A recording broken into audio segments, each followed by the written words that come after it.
Okay, so get ready because today we're going deep into a really fascinating corner of spirituality, contemporary Sophianism. So imagine like blending this ancient idea of reverence for wisdom, Right. right, with the core of Christian theology that's kind of the heart of what we're going to unpack. Yeah, it's a movement that's really gaining traction. And, I think what might surprise people is that it's not about, you know, ditching your current church and starting a new denomination. It's really more about like enriching the faith that you already connect with, no matter what branch of Christianity you call home. It's like adding another like dimension to something you already find meaningful, Yeah, you know? exactly. And at the center of all of this, we find Sophia. Sophia, the embodiment of wisdom herself. But she's not alone. And that's where these fascinating seven spirits come in, with Sophia as kind of this guiding light among them. hmm And you find them throughout the Bible, Proverbs, Wisdom of Solomon, Ecclesiasticus, like they're full of this energy. And so our goal today, our mission, is to like unpack how contemporary Sophianism views Sophia and these other spirits and how that wisdom can actually like guide us in our lives today. But before we get lost in the weeds. We have to address the elephant in the room, right? Yeah. Which is that some people, they hear Sophia and they immediately think, hold on, is this replacing Christ? Yeah. And it's so important to say, absolutely not. Right. Because that's a concern I've heard too, but trust me, it's not that at all. Not even close. Think of it this way. Christ is still the absolute center in contemporary Sophianism. Like, he embodies divine wisdom in its, like, purest form. You could even picture, like, a gemstone with seven facets, right? Each facet representing one of these seven spirits. And it's the light of Christ shining through that makes each facet radiant, that allows us to see their individual beauty. I love that analogy. It makes it so much easier to like grasp how everything fits together. Right. And it actually, that analogy leads us perfectly into this really important idea, the divine distinction. And this is crucial. It's like fundamental to understanding this whole movement. Mhm. And it all comes down to recognizing the difference between what's created and what's eternally divine, right? So we have God, Father, Son, and Holy Spirit. They are uncreated, existing beyond time and space. The seven spirits, though, including Sophia, they are created beings. Okay, so incredibly important, worthy of deep reverence, but not on the same level as God. Right.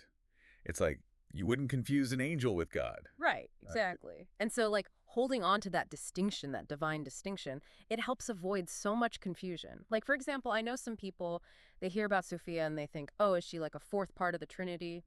Which is not what contemporary Sophianism is saying at all. Absolutely not. It's more about recognizing these seven spirits as, like, gifts from God, each with a special role to play in helping us understand and connect with, you know, with the divine. Almost like a, I don't know, almost like a divine support system. You know what I mean?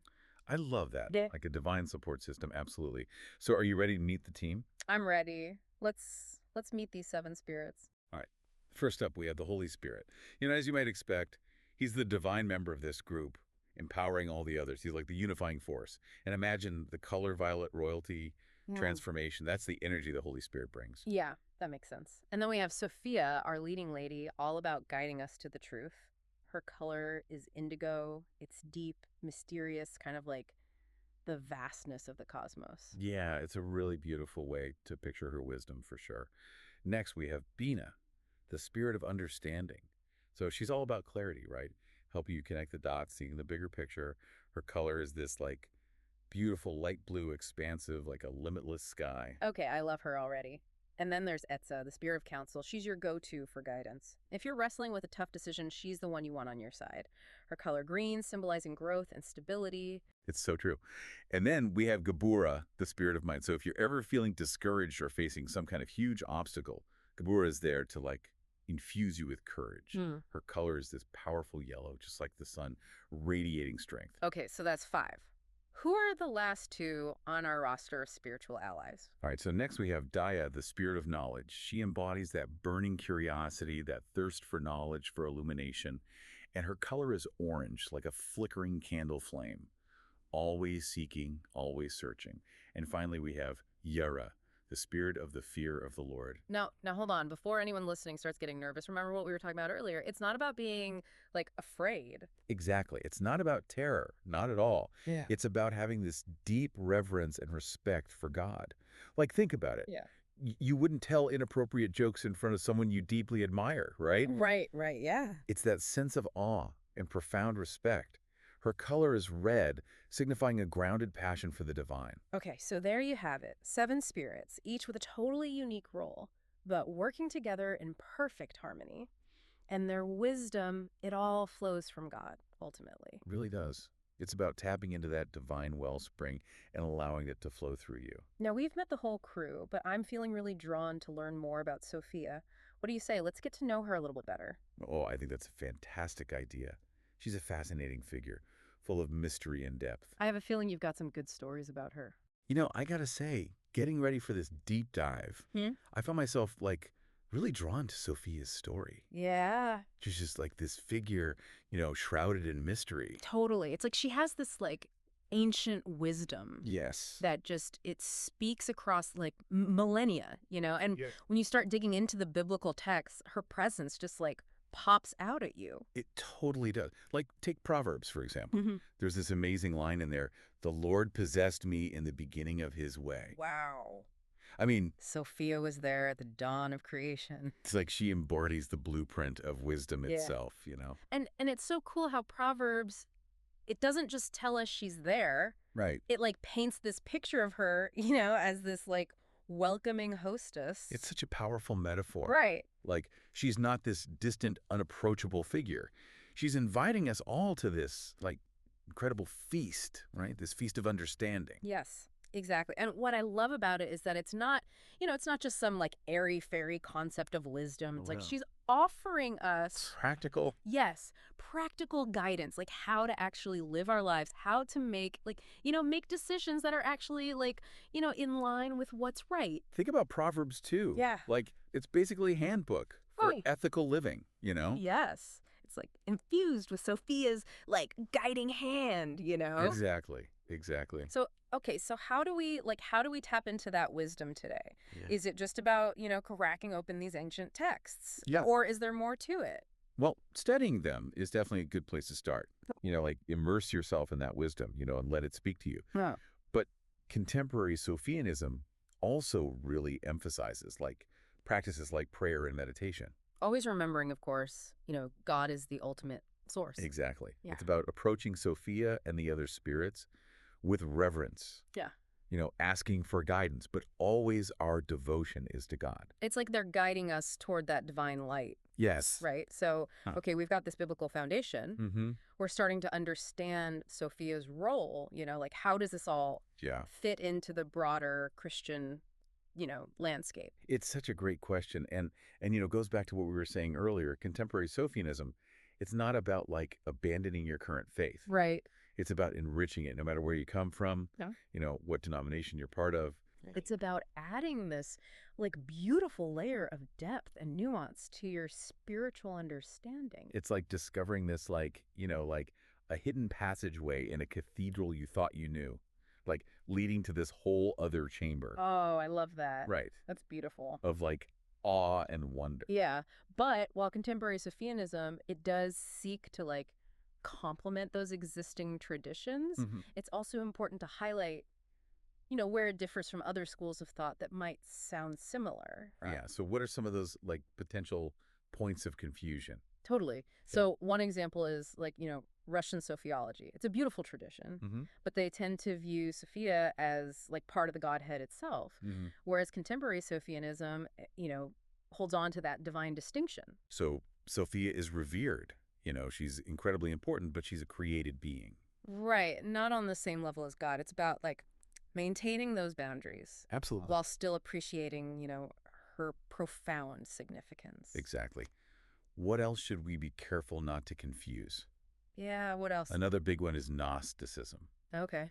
So some Gnostic traditions see creation is flawed, like it was a mistake.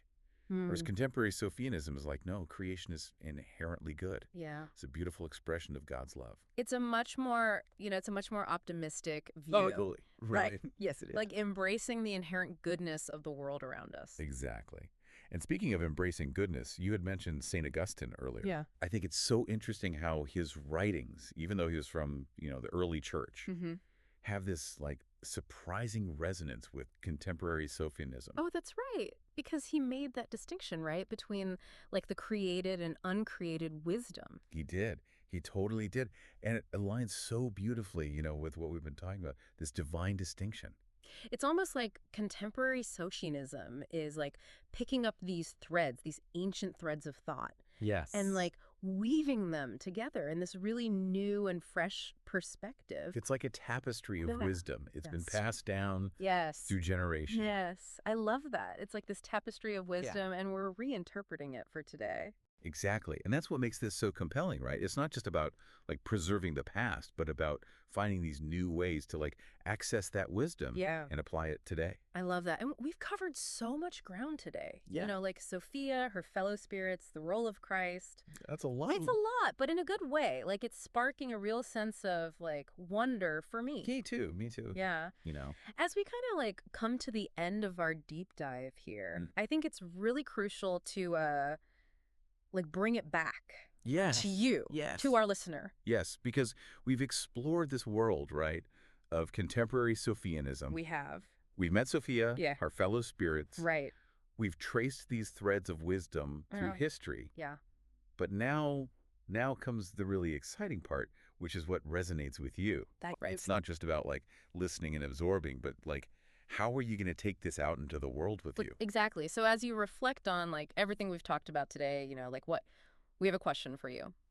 Of all of those spirits that we discussed, the Holy Spirit, Sophia, Bina, Etza, Gubra, Daya, Yera, like whose role, speaks to you the most right now? Yeah, is there one you Yeah. feel particularly drawn to? Right. Like There, in terms of sweetly. guidance you need Yes. in your life right now. Exactly. And maybe, this has sparked something for you Yeah. where you want to like explore these ideas further, Totally. you know. What does it mean to Yeah. think of wisdom? What does it add to Yes. your faith, Yes. to your understanding of like your own connection to the divine? Yes, because it's like we're not just talking about, like an idea here. Right. It's like she's a force, right? Like an active force. It's a practice. Yes. It's something you embody.